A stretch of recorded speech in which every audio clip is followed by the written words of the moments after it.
In my Dungeons & Dragons campaign, the players ended up on the losing side in the final fight at the end of the game when they were trying to stop the villain Malik Carr and his nefarious plans. I tended to run fairly challenging encounters and my players went unconscious quite a lot. And maybe, just maybe, I might have overdone a teensy-weensy bit in the final battle. The players had learned this early on when they were going down into a tomb and were just mowing down a horde of goblins when they encountered the one in the back, who, they were surprised to see, unlike the others, was wielding a rapier and a swashbuckler hat. The goblin leapt off the table, did a triple front flip, and landed in front of them, declaring, "Today you cross blades with Antonio de Castiglione Maximiliano, the finest goblin swordsman in all the lands." "Ah, it's so cute. He's just a goblin. We got this." The goblin managed to parry all the players' attacks and down 2 of the PCs before they had to retreat. Run! "Screw you, Ben, with your stupid goblin who's a 3rd level bard, 5th level fighter, 8th level swashbuckler, 29th level jerk." Why would you fight a goblin with a swashbuckler hat on? I mean, honestly, you're just asking for it at that point. Seriously, though, he's just a regular goblin. I just rolled really, really well. But yeah, he really does have a swashbuckling hat and a rapier on. A bit of background. In this world, Malikar was an immortal who would die and come back, and die and return over and over, slowly losing the vestiges of his humanity every time he was reborn, and thousands of years of history were stained with blood from his devious machinations. "I'm afraid you have fallen for my great deception. This weapon will now be used for the purposes of evil." Malikar was a villain who viewed himself as an alpha intellectual and would build these massive dungeons that were monuments to his stolen prizes. These dungeon complexes were filled with puzzles and just games for him to play against worthy adventurers, and never just simple death traps, because that wasn't his style. It was poor sportsmanship in his eyes. "Squirm, you little worm." "Gary, can I talk to you over here?" Yeah, right here. "Gary, I hear you're making inappropriate comments to the prisoners as well as just making people feel uncomfortable and being disruptive in the torture chambers. I didn't want to have this conversation with you, but there's being evil, and then there's just being a jerk. And that's you. That's what you're being right now. We have standards here. I hope I'm not coming off too strong, but it is a problem, and it's something we really need to work on." Originally, he was developed to be endgame content. When the players decided to fight him, he got demoted to early game adventure. The party set out to take him down. Their search led them to their elderly turtle friend, who they hoped could give them some information about him. "Hello there. I see you are in need of aid. My name is..." All right, you can stop there. We're just going to be calling you Oogway. My name is not Oogway. It's actually... No, see that right there? No, you can stop that. You're a turtle, you're old, you have a cane. That's Oogway. Okay, look, he was a turtle. I am a turtle, understandable, but we're completely different, creatures. Also, I am a wizard, see? Whatever you thought your name was, it's not that anymore. Pleasure meeting you, Oogway. What the players discover is that in order to end Malikar, they need to use the Mourneblade, which is a weapon that rends the soul, destroying it whenever it kills a target. They need to use that weapon to destroy Malikar's soul to end this cycle and prevent him from coming back once and for all. The campaign was to recover the pieces of the weapon, get it reforged, and then use it on him. I was trying to play this game a little bit of high fantasy, and was very generous with the magic items, even using a magic item shop where the players could buy items they wanted, and they were so plentiful in the world that the players were just running around with several sets. That eventually led to them talking about getting a defective Sword of Warning, which had shown up in some of the other campaigns I've played in. Normally, a Sword of Warning is supposed to give you a heads up of danger ahead of time, like Spider Sense, but this one, not so much. When they would wake up in the morning, it would say, "Something bad might happen today." What? Who knows? Ow, I burned my hand. "I warned you." Or if they got surrounded by enemies, "I warned you." Or if he stubbed his toe, "I warned you." Because I was very generous with the weapons, it culminated to the point where I started to realize that I couldn't give them anything because they already had all the stuff they wanted. Their troop of magic weapons grew even bigger when they entered into the vault of the dwarves and were blinded by a pulsating glow. "Yes, bask in my holy light of awesomeness. You have come to the resting place of the great dwarven weapon, the champion of the people. You, of course, have heard of my great names and heroic deeds. Your memory does not deceive you. It is I, Barathorne, glaive of champions. Awesome. What are your stats? I am a +1 glaive of stabbing. Oh yeah, +1, awesome. We got a few of those. You have other +1 weapons? Yeah, we've got a full bag of +1 daggers. We even have a sword of ice and fire over here. Oh! Ice and fire. They're coming out with ice and fire now. Where'd you get it from? Did you have to go off on an epic quest to claim it from a dead god? No, I just went to the store and bought it. Oh! The store. Why didn't I think of just being there? Just giving them out to people? Just handing them out to everyone? My name's Greg. Hi, Greg. We went to high school together. How long have you been in here? Just 1,000 years or so. You know, I was put in here and guess I don't need a magic glaive. We flash back through the years as the dwarves are passing by, ignoring him.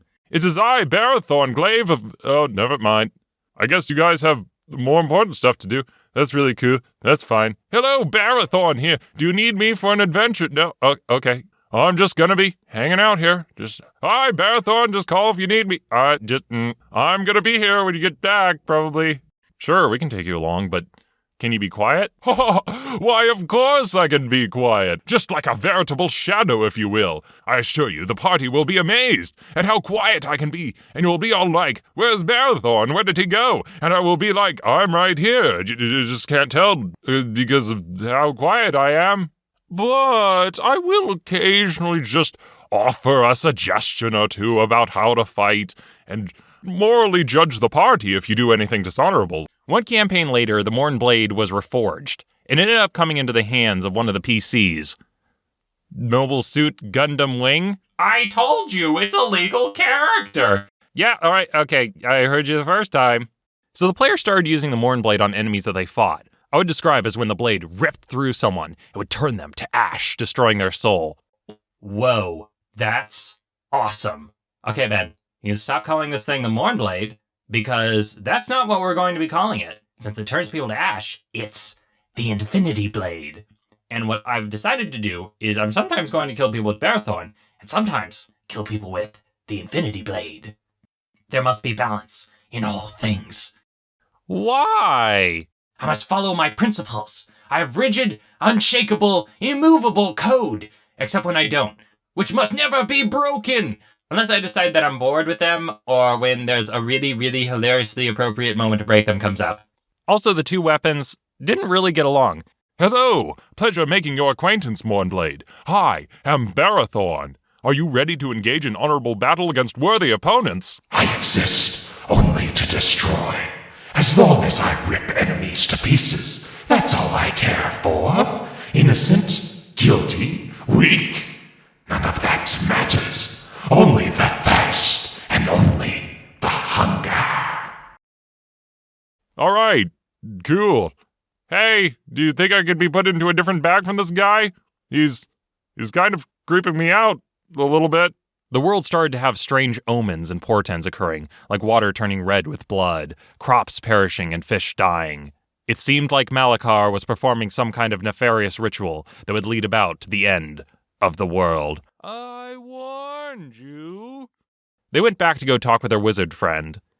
We need your help. We don't know what's going on. Don't worry, I'm on my way. We need you, Oogway. Never mind, I guess I have better stuff to do, apparently. The players entered into Malikar's tower and fought their way to the top. As they traveled up the stairs, one of the players got paralyzed by getting stung with a poison. I got the medicine in my bag. If you guys could just give me some, I'll be okay. The door to Malikar's chamber opened up, and they left the fighter there. Guys? Can you help me out here? Guys? The players went into the final confrontation with Malikar.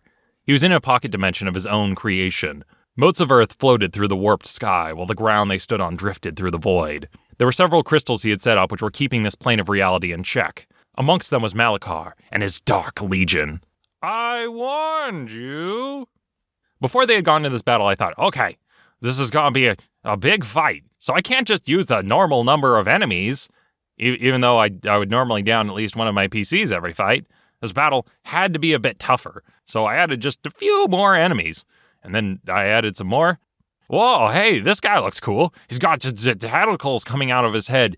And what's his challenge rating? Who cares? Whoa, this guy looks even cooler too. He's got a big pincer body, and maybe I could just use both of them and maybe a little bit more. Okay, that seems good. Maybe just a few more. Yeah, that looks like balance. You think you can stip me? Your feeble attempts to destroy me are nothing. I have fought many different adventuring groups throughout the millennia. You will be crushed under my dark powers, just like so many heroes before you. As they were fighting, the battle moved back and forth between the two sides. The players realized that the fight was overwhelmingly stacked against them early on, so they focused on disrupting his ritual circle, which, if they shut down, would prevent the world from ending. But it also meant that this reality they were on was starting to break down, and earthquakes and tremors were starting to rupture through the ground. They knew that if they didn't get out of there fast, they couldn't get back to the material plane. As the fight wore on, one player went down, taking out several of them with him. Then another. They managed to destroy the circle, but eventually came down to the wire. Malikar had just a few hit points left. One hit and he'd be gone. Only our monk was the last one still standing, wielding the Mourneblade and taking swings at Malikar. His first two attacks Malikar shielded. Then he came in for his final attack, and he missed by one. Just one. It was so close, but sadly not enough. Malikar's like, wow, I thought I was dead there. That was a close one. Didn't expect that. Oh, look, I'm moving away. You want to make another attack on me as a reaction? Stop pandering to me. We lost. The monk teleported out of the room, leaving his friends behind him, unconscious on the ground. There was an awkward silence over the entire group as the players and myself realized that they had lost the fight against Malikar and didn't manage to kill him. They had failed the campaign. Yeah, that's right. I won. Just like I said, I was going to win, and I did. Honestly, didn't expect to actually happen. You know how sometimes in life, you want something really badly, and you fight to have that thing, and then you have it, and you don't know what to do with it, and this is that thing. One of the players couldn't make it to the final fight. He worked at a Von Starbucks kiosk, and the guy who was supposed to be taking his next shift wasn't showing up. So he kept getting delayed later, and the players were messaging him after the fight going, "We lost the campaign because of you. Why couldn't you be there? One hit. He just needed one hit." Without the power of the crystals maintaining it, that pocket dimension popped like a bubble, sending everyone in that reality scattering through the multiverse, and were consumed by the endless, warped sky. I describe as the monk, by himself, left the tower with the Mourneblade in tow. They still just ignored the fighter there, still paralyzed, still on the stairs. Guys, a little help here? I had each player roll for a random plane of existence in the book to see where they ended up. All the players woke up in different realities. Our fighter with his drow elf companion ended up in the Beastlands, like the Garden of Eden, a world before the corruption of man, where it's just the animals in the untamed wild. Our sorcerer arrived in the dimension of law, Arcadia, a land of peace and harmony with no disease or sickness. Our mobile suit Gundam wing went to Yizgard, the realm of immortal heroes, where only the fiercest come to train and test their might against overwhelming enemies. They ended up in some pretty nice places considering that the table also has stuff like Pandemonium, Hades, or the Nine Hells. I describe how the players managed to save their world by ending the ritual, but were split up between the multiverse to each of the different planes. Back in the material plane, our monk was the only one who returned from his mission. He was showered with praise, wealth, honors, parades for saving the world. The others were honored for their heroic sacrifice because everyone thought that the rest of the party had perished when the world collapsed.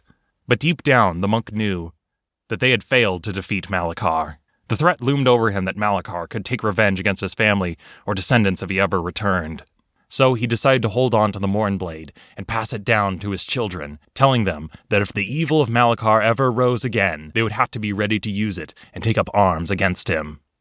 After that was all resolved, the players asked, "Hang on, wait a second, what happened to Malikar?" "Oh yeah, right, he ended up in another dimension as well." "Where did he end up?" I don't know. Just give me a second. I'll roll for him. I threw the dice and looked at the chart and just started laughing. I describe as Malikar wakes up in a strange place with no magic and low health. He staggers upright and wanders into a tavern and says, "I am the dark wizard Malikar. You are all my slaves now, under my whim. You will all be used for the purposes of evil." And he casts a spell which someone in the tavern casually counterspelled. He finally notices that there are several angels in the table next to him, and a few more, and some paladins. What he realizes is that he's arrived on Mount Celestia, which is the realm of justice and order, whose inhabitants all strive to guard against incursions of evil, where only the most noble paladins and heroes come, and they serve to enforce justice across the multiverse. So, in other words, this scene is basically like a major criminal showing up at a police station, and they can all smell the evil magic he has on him. I describe as every angel for the nearest mile is flying in to show up at his location and beat him up, and once he gets pummeled, he's going to be imprisoned for a very, very long time. And that was where that campaign came to an end. With no way to get back to their original dimension, the players ended up stuck in their new worlds. The PCs managed to fail so spectacularly that, in a way, I guess you could say that maybe, just maybe, they might have actually won.